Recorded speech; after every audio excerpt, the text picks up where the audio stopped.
জুলাই সনদ দেশের জনগণের প্রয়োজন নাই।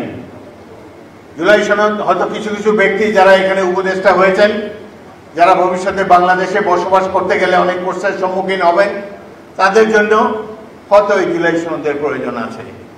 বাংলাদেশের প্রয়োজন একটি নির্বাচন যেখানে সুষ্ঠু হবে এবং যেখানে একটা জনগণ একটি প্রতিনিধিদের নির্বাচিত করতে পারবে। আমরা আশা করব আগামীতে একটি জাতীয় সংসদ নির্বাচন সুষ্ঠুভাবে সম্পাদিত হবে। এই নির্বাচনে যারা বিজয়ী হবেন, জনগণের প্রতিনিধি হবেন, তারাই জুলাই সনদকে সমর্থন করবেন।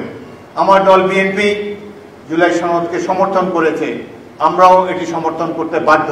কিন্তু এটার মধ্যে এমন এমন জিনিস ঢুকাবেন না যেটি নিয়ে আগে আলোচনা হয় নাই, ঐক্যমত কমিশনের মিটিংয়ে আলোচনা হয় নাই, সেসব জিনিসও চূড়ান্ত খসড়ার মধ্যে আমাদের সাথে দেওয়া হয়েছে, যেটি মহাসচিব একটু পরে আপনাদেরকে বলবেন। এই ধরনের সনদের আমাদের প্রয়োজন নাই। আমাদের প্রয়োজন একটা পার্লামেন্ট, যেই পার্লামেন্ট আগামী দিনের ভাগ্য নির্ধারণ করবে, যেই পার্লামেন্ট এই সনদকেও বাস্তবায়িত করবে এবং আগামী দিনে গণতন্ত্রকে পরিপূর্ণভাবে বিকশিত করতে সক্ষম হবে। বিদেশ থেকে আমদানি করা কয়েকজন তথাকথিত পণ্ডিত ব্যক্তির পণ্ডিতির মাধ্যমে যে সমাবেশ, যেই সনদ বারবার আমরা দেখতে পাচ্ছি, সনদের কোনো প্রয়োজন নাই। প্রয়োজন একটি প্রতিনিধিত্বশীল জাতীয় সংসদ, সত্যিকারের জনপ্রতিনিধি যারা আগামী দিনে বাংলাদেশের ভাগ্য গড়ে তুলবে।